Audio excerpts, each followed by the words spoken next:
ಟಿವಿ20 ಕನ್ನಡ ವಾಹಿನಿಗೆ ಸ್ವಾಗತ. ಸಂವಿಧಾನ ದ್ವೇಷಿಯಾಗಿರುವ ಆರ್ಎಸ್ಎಸ್ ಸಿದ್ಧಾಂತವನ್ನ ಬಿಜೆಪಿ ಭಾರತೀಯರ ಮೇಲೆ ಹೇರ್ತಾಯಿತು. ಇದನ್ನ ಹಿಮ್ಮೆಟ್ಟಿಸೋಣ ಎಂದು ಮುಖ್ಯಮಂತ್ರಿ ಸಿದ್ದರಾಮಯ್ಯ ಕರೆ ಕೊಟ್ಟಿದ್ದಾರೆ. ಮಂಗಳವಾರ ಸಿಪಿಎಡ್ ಮೈದಾನದಲ್ಲಿ ಐತಿಹಾಸಿಕ ಜೈ ಬಾಪು ಜೈ ಭೀಮ್ ಜೈ ಸಂವಿಧಾನ ಅಭಿಯಾನ ಉದ್ಘಾಟನಾ ಕಾರ್ಯಕ್ರಮದ ಅಧ್ಯಕ್ಷತೆ ವಹಿಸಿ ಮಾತನಾಡಿದರು. ಬಿಜೆಪಿ ಪರಿವಾರ ಭಾರತದಲ್ಲಿ ಬಹಳ ವ್ಯವಸ್ಥಿತವಾಗಿ ಒಡಕು ತರ್ತಾ ಇದೆ. ಭಾರತೀಯರ ನಡುವೆ ಬಿರುಕು ಮೂಡಿಸ್ತಾ ಭಾರತವನ್ನ ದುರ್ಬಲಗೊಳಿಸ್ತಾ ಇದೆ ಎಂದಿದ್ದಾರೆ. ಆರ್ಎಸ್ಎಸ್ ಸಿದ್ಧಾಂತವೇ ಭಾರತೀಯ ಜನತಾ ಪಕ್ಷದ ಸಿದ್ಧಾಂತ. ಭಾರತೀಯ ಜನತಾ ಪಕ್ಷ ಅವರ ಕೈಗೊಂಬೆಯಾಗಿ ಕೆಲಸ ಮಾಡ್ತಾ ಇರ್ತಕ್ಕಂಥದ್ದು, ಆರ್ಎಸ್ಎಸ್ನ ಕೈಗೊಂಬೆಯಾಗಿ ಕೆಲಸ ಮಾಡ್ತಾ ಇರ್ತಕ್ಕಂಥದ್ದೇ ಭಾರತೀಯ ಜನತಾ ಪಕ್ಷ. ಅವರ ಸಿದ್ಧಾಂತ ಒಡಕು ಮತ್ತು ತಾರತಮ್ಯ ಇವೆರಡನ್ನ ಈ ದೇಶದಲ್ಲಿ ಬಹಳ ವ್ಯವಸ್ಥಿತವಾಗಿ ಮಾಡಲಿಕ್ಕೆ ಪ್ರಾರಂಭ ಮಾಡಿದ್ದಾರೆ. ಅವರು ಗಾಂಧೀಜಿಯವರನ್ನು ಕೂಡ ವಿರೋಧ ಮಾಡಿದರು,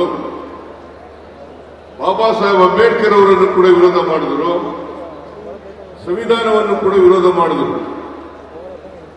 ಕಾರಣ ಯಾಕಪ್ಪ ಅಂತಂದ್ರೆ ಆರ್ಎಸ್ಎಸ್ನ ಸಿದ್ಧಾಂತವನ್ನ ಬಾಪೂಜಿಯವರು ವಿರೋಧ ಮಾಡ್ತಾ ಇದ್ರು, ಹಾಗೆಯೇ ಅಂಬೇಡ್ಕರ್ ಅವರು ವಿರೋಧ ಮಾಡ್ತಾ ಇದ್ರು. ಸಂವಿಧಾನದ ಮೂಲಕ ಈ ದೇಶದಲ್ಲಿ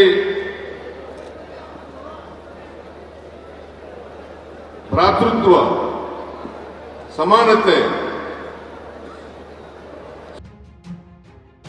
ಕನ್ನಡಿಗರ ಮೆಚ್ಚಿನ ನಿಮ್ಮ ಟಿವಿ20 ಕನ್ನಡ ವಾಹಿನಿ ಇದೀಗ ಟಿವಿಯಲ್ಲಿ ಲಭ್ಯ.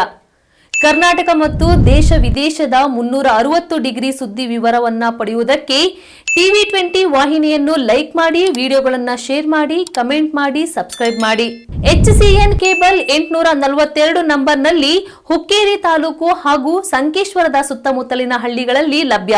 PCN ಕೇಬಲ್ 129 ನಂಬರ್ನಲ್ಲಿ ಹಾರುಗೆರೆ ಸುತ್ತಮುತ್ತಲಿನ ಹಳ್ಳಿಗಳಲ್ಲಿ ಲಭ್ಯ. ರಾಯಬಾಗ್ ಡಿಜಿಟಲ್ ಚಾನೆಲ್ ಕೇಬಲ್ 80ನೇ ನಂಬರ್ನಲ್ಲಿ ರಾಯಬಾಗ ತಾಲೂಕಿನ ಸುತ್ತಮುತ್ತಲಿನ ಹಳ್ಳಿಗಳಲ್ಲಿ ಲಭ್ಯ. UDCN ಕೇಬಲ್ ನೆಟ್ವರ್ಕ್ ಉಗಾರ ಸುತ್ತಮುತ್ತಲಿನ ಹಳ್ಳಿಗಳಲ್ಲಿ ನಿಮ್ಮ ಟಿವಿ20 ಕನ್ನಡ ವಾಹಿನಿಯೂ ಲಭ್ಯ.